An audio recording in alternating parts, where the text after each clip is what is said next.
শুধুমাত্র নির্বাহী বিভাগকে ক্ষমতা কমিয়ে নির্বাহী বিভাগের ক্ষমতাকে সব জায়গায় কার্টেল করে একটা সুষ্ঠু সরকার পরিচালনা রাষ্ট্র পরিচালনা কখনো সম্ভব হয় না। আমরা যদি সবসময় মাথায় রাখি যে এক ব্যক্তি স্বৈরাচার হয়েছিল সেই জন্য নির্বাহী বিভাগকেই দুর্বল করতে হবে এবং লেজিসলেচারকে সংসদকে দুর্বল করতে হবে, এই আইডিয়া থেকে আমাদের বেরোতে হবে। আমরা একটা নতুন যাত্রা শুরু করেছি, সেই জন্যে আমরা সংস্কার প্রস্তাব দিয়েছি অনেক আগেই, এবং সেই সংস্কার কমিশনগুলো পরে গঠিত হয়েছে এই সরকার আসার পরে। আমাদের সংস্কার প্রস্তাব আরও অনেক আগে দেয়া হয়েছে 31 দফা। তার আলোকে আমরা রাষ্ট্রের রাষ্ট্র কাঠামো, গণতান্ত্রিক সংস্কার, সংবিধানের গণতান্ত্রিক সংস্কারের মধ্য দিয়ে রাষ্ট্রে একটি ভারসাম্যমূলক রাষ্ট্রীয় ব্যবস্থা এবং সরকার ব্যবস্থা আমরা প্রতিষ্ঠা করতে চাই, যার মধ্য দিয়ে দেশের অর্থনৈতিক মুক্তি হবে, যার মধ্য দিয়ে গণতন্ত্র শক্তিশালী হবে এবং আমরা সেই গণতান্ত্রিক কালচার, এই সংস্কৃতিগুলো চর্চার মধ্য দিয়ে সামনে আরও বেশি গণতান্ত্রিক প্রতিষ্ঠানগুলো আরও শক্তিশালী হবে। এটা হলো আমাদের বক্তব্য। সুতরাং আমরা এই বিষয়ের সাথে একমত হতে পারিনি এই কমিটি সংক্রান্ত। আমরা বলেছি আইনগুলো প্রণয়ন করা হোক, সংস্কার করা হোক, শক্তিশালী করা হোক। 3 নম্বর বিষয় প্রধানমন্ত্রীর মেয়াদ সংক্রান্ত। আমরা বলেছিলাম, এর আগের দিনও আপনাদের সামনে বলেছি, প্রধানমন্ত্রীর মেয়াদ সংক্রান্ত একটা পপুলার মতামত এসেছিল যে সর্বোচ্চ 10 বছর জীবদ্দশায় কোনো ব্যক্তি প্রধানমন্ত্রী হিসেবে বহাল থাকবেন না, সেই প্রস্তাবটা আলোচনা হয়েছিল। তা আমরা বলেছিলাম আমরা দলীয় ফোরামে সেটা আলোচনা করে তারপরে জানাবো, এবং সাথে বলেছিলাম যে এই এনসিসি অথবা এনসিসির মতো আর কোনো বডি যদি নির্বাহী বিভাগের কর্মকাণ্ডে বাধাগ্রস্ত করে অথবা ইন্টারফেয়ার করে সেই রকম কোনো ব্যবস্থা থাকলে আমরা হয়তো সেই প্রস্তাবটা গ্রহণ করতে পারবো না। আমি আপনাদের সামনে আজকে পরিষ্কার বলছি, আমাদের দলীয় অবস্থান হচ্ছে আমরা প্রধানমন্ত্রীর মেয়াদ লাইফ টাইমে একজন ব্যক্তি জীবদ্দশায় 10 বছরের বেশি বহাল থাকবেন না বা 10 বছরের বেশি কোনো ব্যক্তি প্রধানমন্ত্রী থাকতে পারবেন না, এই বিষয়ে আমরা একমত। তবে এই জাতীয় সংস্থাগুলো এনসিসি বা সাংবিধানিক নিয়োগ কমিটি, এই জাতীয় সংস্থাগুলো দিয়ে নির্বাহী বিভাগের সমস্ত কর্মকাণ্ডকে সমস্ত জায়গায় ইন্টারফেয়ার করার যেখানে সম্ভাবনা থাকে এগুলো করা হয়, তাহলে আমরা সেই প্রস্তাবটা গ্রহণ করতে পারবো না। তখন আমাদের 31 দফা মাফিক আমাদেরকে যেতে হবে, যেভাবে আমাদের দেয়া আছে আগে সেইভাবে আমরা যাব। এখন প্রশ্ন উঠছে যে আপনাদের এই বিষয়ে ঐক্যমত হয়েছে কিনা। এই বিষয়টাও পেন্ডিং রয়ে গেল, এই বিষয়ে কোনো ঐক্যমত এখনো প্রতিষ্ঠা হয়নি। ধন্যবাদ। আমরা আজকে যে কয়টা বিষয় নিয়ে আলাপ আলোচনা করেছি তার মধ্যে প্রথম বিষয় ছিল সংবিধানের মূলনীতি সংক্রান্ত, দ্বিতীয় বিষয় সাংবিধানিক এবং সংবিধিবদ্ধ প্রতিষ্ঠানের নিয়োগের জন্য একটা কমিটি সংক্রান্ত, আগে যেটা এনসিসি ছিল সেটার একটা নতুন নাম। 3 নম্বর বিষয় ছিল প্রধানমন্ত্রীর নিয়োগ সংক্রান্ত, প্রধানমন্ত্রীর মেয়াদ সংক্রান্ত, বাকি বিষয়গুলো আর এজেন্ডায় থাকলেও আজকে আলোচনা আর হয়নি। সংবিধানের এবং রাষ্ট্র পরিচালনার মূলনীতি সংক্রান্ত আমি ঐক্য কমিশনে যে কাগজ দিয়েছে সেই ভাষ্যটা পড়ি।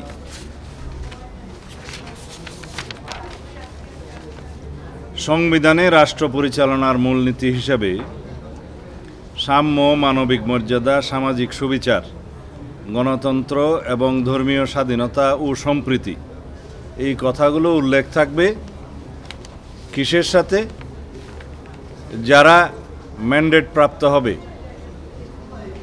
সংবিধানের রাষ্ট্র পরিচালনার মূলনীতি কি নির্ধারিত হবে সেটা তাদের উপরে নির্ভর করবে।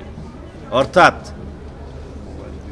রাষ্ট্র পরিচালনার মূলনীতি সংক্রান্ত সংস্কার কমিশনের আগের যে প্রস্তাব ছিল সেই বিষয়গুলো এখন আর সেই জায়গায় নেই।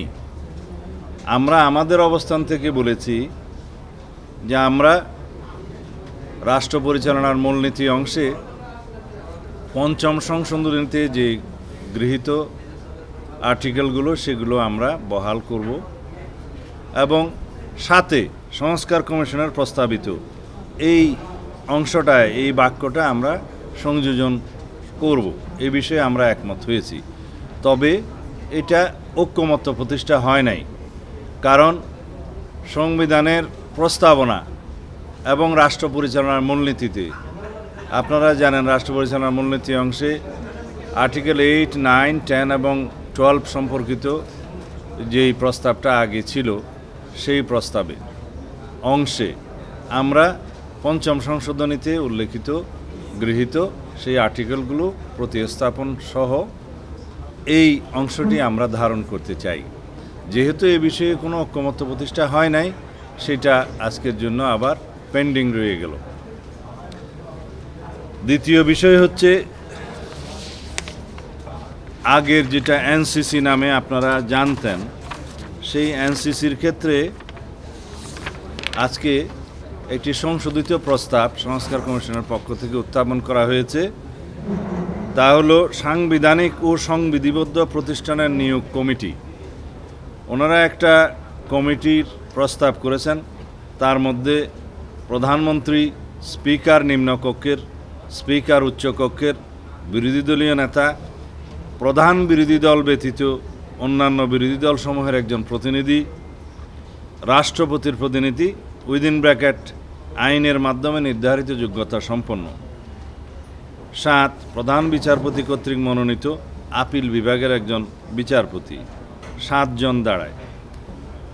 এই কমিটি সাংবিধানিক ও সংবিধিবদ্ধ প্রতিষ্ঠানের নিয়োগ সংক্রান্ত এবং অন্যান্য যে পাওয়ার অ্যান্ড ফাংশন আগে উদ্ধৃত ছিল, তার মধ্যে 2টা বিষয় ওনারা বাদ দিয়েছেন। সেটা হচ্ছে 3 বাহিনী প্রধান এবং অ্যাটর্নি জেনারেলের নিয়োগ এই কমিটির আওতাভুক্ত থাকবে না। কিন্তু আমাদের কথা হলো, এই যে সংবিধানে নতুন একটা বডি বা নতুন একটা কমিটি সংযুক্ত করতে চাচ্ছেন, সেই বিষয়ে আমাদের পরিষ্কার কথা হলো, আমরা চাই রাষ্ট্রের সাংবিধানিক প্রতিষ্ঠান এবং সংবিধিবদ্ধ প্রতিষ্ঠানের মধ্যে সবগুলো নয়, আবার সংবিধিবদ্ধ প্রতিষ্ঠানের মধ্যে ওনারা উল্লেখ করেছেন দুর্নীতি দমন কমিশন, এবং সাথে আবার মানবাধিকার কমিশনও উল্লেখ করা হয়েছে। স্থানীয় সরকার কমিশন যেটা উল্লেখ করেছে সেটা এখন বিদ্যমান নাই, এটার অস্তিত্ব নাই যদি হয়, এবং আইন দ্বারা নির্ধারিত অন্যান্য নিয়োগ সেটাও উল্লেখ করেছেন। এই বিষয়গুলোতে, এই কমিটিগুলোতে, এই প্রতিষ্ঠানগুলোতে নিয়োগের জন্য এই কমিটি তারা প্রেসক্রাইব করেছেন। এখানে আমাদের বক্তব্য হলো, রাষ্ট্রে সাংবিধানিক প্রতিষ্ঠানে নিয়োগের জন্য যে সমস্ত সাংবিধানিক প্রতিষ্ঠানের জন্য বিদ্যমান আইন রয়েছে তার মধ্যে সংস্কার করা হোক, এবং ওইখানেই সার্চ কমিটিগুলো নির্ধারণ করে দেওয়া হোক, যেখানে নির্বাহী বিভাগের প্রভাবমুক্ত হয়ে সেই সাংবিধানিক প্রতিষ্ঠানসমূহের আইনে নিয়োগের ব্যবস্থা থাকে। এবং সেখানে আমাদের এডিশনাল বক্তব্য হলো, সেই প্রতিষ্ঠানগুলোর জবাবদিহিতা এবং স্বচ্ছতা বজায় রাখার জন্য সেই আইনে বিধান থাকতে হবে। অ্যাকাউন্টেবিলিটি এবং আমাদের সব জায়গাতে আমরা এই বিষয়টা উল্লেখ করি, যে সমস্ত সাংবিধানিক প্রতিষ্ঠান এবং অন্যান্য প্রতিষ্ঠানে জবাবদিহিতা নিশ্চিত করতে হবে, ট্রান্সপারেন্সি নিশ্চিত করতে হবে, সেই বিধানগুলো ওখানে সংযুক্ত হবে। তাহলে সেই আইনগুলো যদি আমরা স্ট্রেনদেন করি, ওখানে সার্চ কমিটিগুলো যদি আমরা সেইভাবে নির্ধারণ করি, সেই আইনগুলোকেই আমরা প্রণয়ন করতে পারি। সেই হিসাবে যে সমস্ত সাংবিধানিক প্রতিষ্ঠান এবং সংবিধিবদ্ধ প্রতিষ্ঠান যেগুলো রিলেটেড এটার সাথে, সেগুলোর আইন না থাকলে আইন করা, যেগুলো বিদ্যমান আইন আছে সেখানে সংস্কার করা। এইভাবেই রাষ্ট্রের মধ্যে একটা check and balance, power check and balance হবে। এবং আমরা তার সাথে এটাও যুক্ত করেছি, যেহেতু কেয়ারটেকার সরকার ইন প্লেস হয়েছে, যে নামেই হোক, সেই কেয়ারটেকার সরকারের অধীনে স্বাধীন নির্বাচন কমিশন যদি স্বাধীনভাবে নির্বাচন পরিচালনা করে এবং জুডিশিয়ারির কমপ্লিট ইন্ডিপেন্ডেন্স আমরা এনশিওর করতে পারি এবং ফ্রিডম অফ প্রেস যদি এনশিওর করতে পারি, আর অন্যান্য যেগুলো রিলেটেড দুদক সহ অন্যান্য প্রতিষ্ঠানগুলোকে যদি আমরা শক্তিশালী করতে পারি, এইখানেই গণতন্ত্রের রক্ষা কবচ হিসেবে তারা কাজ করবে। এবং গণতন্ত্রের রক্ষা কবচ ছাড়া, এই সমস্ত প্রতিষ্ঠান ছাড়া গণতন্ত্র কখনো শক্তিশালী হবে না। আর যদি ফ্রিডম অফ প্রেস যে দেশে বেশি, সেই দেশে আপনারা জানেন গণতন্ত্র শক্তিশালী হয়, সেটা ক্রমান্বয়ে শক্তিশালী হয়ে উঠছে এবং ইন্ডিপেন্ডেন্স অফ মানে ফ্রিডম অফ প্রেস আমরা দেখতে পাচ্ছি আরও গ্র্যাজুয়ালি সেটা ইমপ্রুভ করবে বলে আমরা বিশ্বাস করি। এগুলো না করে শুধুমাত্র নির্বাহী বিভাগকে ক্ষমতা কমিয়ে নির্বাহী বিভাগের ক্ষমতাকে সব জায়গায় কার্টেল করে একটা সুষ্ঠু সরকার পরিচালনা, রাষ্ট্র পরিচালনা কখনো সম্ভব হয় না। আমরা যদি সবসময় মাথায় রাখি যে এক ব্যক্তি স্বৈরাচার হয়েছিল, সেই জন্য নির্বাহী বিভাগকেই দুর্বল করতে হবে এবং লেজিসলেচারকে, সংসদকে দুর্বল করতে হবে, এই আইডিয়া থেকে আমাদের বেরোতে হবে। আমরা একটা নতুন যাত্রা শুরু করেছি, সেই জন্যে আমরা সংস্কার প্রস্তাব দিয়েছি অনেক আগেই এবং সেই সংস্কার কমিশনগুলো পরে গঠিত হয়েছে এই সরকার আসার পরে। আমাদের সংস্কার প্রস্তাব আরও অনেক আগে দেয়া হয়েছে 31 দফা। তার আলোকে আমরা রাষ্ট্র কাঠামো, গণতান্ত্রিক সংস্কার, সংবিধানের গণতান্ত্রিক সংস্কারের মধ্য দিয়ে রাষ্ট্রে একটি ভারসাম্যমূলক রাষ্ট্রীয় ব্যবস্থা এবং সরকার ব্যবস্থা আমরা প্রতিষ্ঠা করতে চাই, যার মধ্য দিয়ে দেশের অর্থনৈতিক মুক্তি হবে, যার মধ্য দিয়ে গণতন্ত্র শক্তিশালী হবে এবং আমরা সেই গণতান্ত্রিক কালচার, এই সংস্কৃতিগুলো চর্চার মধ্য দিয়ে সামনে আরও বেশি গণতান্ত্রিক প্রতিষ্ঠানগুলো আরও শক্তিশালী হবে। এটা হলো আমাদের বক্তব্য। সুতরাং আমরা এই বিষয়ের সাথে একমত হতে পারিনি এই কমিটি সংক্রান্ত। আমরা বলেছি আইনগুলো প্রণয়ন করা হোক, সংস্কার করা হোক, শক্তিশালী করা হোক। 3 নম্বর বিষয় প্রধানমন্ত্রীর মেয়াদ সংক্রান্ত। আমরা বলেছিলাম, এর আগের দিনও আপনাদের সামনে বলেছি, প্রধানমন্ত্রীর মেয়াদ সংক্রান্ত একটা পপুলার মতামত এসেছিল যে সর্বোচ্চ 10 বছর জীবদ্দশায় কোনো ব্যক্তি প্রধানমন্ত্রী হিসেবে বহাল থাকবেন না, সেই প্রস্তাবটা আলোচনা হয়েছিল। তা আমরা বলেছিলাম আমরা দলীয় ফোরামে সেটা আলোচনা করে তারপরে জানাবো এবং সাথে বলেছিলাম যে এই এনসিসি অথবা এনসিসির মতো আর কোনো বডি যদি নির্বাহী বিভাগের কর্মকাণ্ডে বাধাগ্রস্ত করে অথবা ইন্টারফেয়ার করে সেরকম কোনো ব্যবস্থা থাকলে আমরা হয়তো সেই প্রস্তাবটা গ্রহণ করতে পারবো না। আমি আপনাদের সামনে আজকে পরিষ্কার বলছি, আমাদের দলীয় অবস্থান হচ্ছে আমরা প্রধানমন্ত্রীর মেয়াদ লাইফ টাইমে একজন ব্যক্তি জীবদ্দশায় 10 বছরের বেশি বহাল থাকবেন না বা 10 বছরের বেশি কোনো ব্যক্তি প্রধানমন্ত্রী থাকতে পারবেন না, এই বিষয়ে আমরা একমত। তবে এই জাতীয় সংস্থাগুলো এনসিসি বা সাংবিধানিক নিয়োগ কমিটি, এই জাতীয় সংস্থাগুলো যদি দিয়ে নির্বাহী বিভাগের সমস্ত কর্মকাণ্ডকে সমস্ত জায়গায় ইন্টারফেয়ার করার যেখানে সম্ভাবনা থাকে এগুলো করা হয়, তাহলে আমরা সেই প্রস্তাবটা গ্রহণ করতে পারবো না। তখন আমাদের 31 দফা মাফিক আমাদেরকে যেতে হবে, যেভাবে আমাদের দেয়া আছে আগে সেইভাবে আমরা যাব।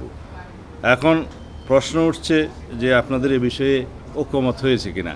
এই বিষয়টাও পেন্ডিং রয়ে গেল, এই বিষয়ে কোনো ঐক্যমত এখনো প্রতিষ্ঠা হয়নি। ধন্যবাদ। এখানে আর্টিকেল 118 যেটা আপনি উল্লেখ করেছেন সেটা হচ্ছে কনস্টিটিউশনের 118 অনুসারে ইলেকশন কমিশনের গঠন এবং ইলেকশন কমিশনের যে ফাংশন আছে সেটা আর্টিকেল 119-এ। এখানে সার্চ কমিটির মধ্য দিয়ে ইলেকশন কমিশন এখন গঠিত হয় এবং সেই জন্য একটা আইন করা হয়েছে। সেই আইনটা আমরা মনে করি পূর্ণাঙ্গ নয়, ডিফেক্টিভ। সেই আইনটাকে আমরা স্ট্রেনথেন করতে পারি। সেই আইনের যে সার্চ কমিটি সেটা আমরা আরও ইমপ্রুভ করতে পারি।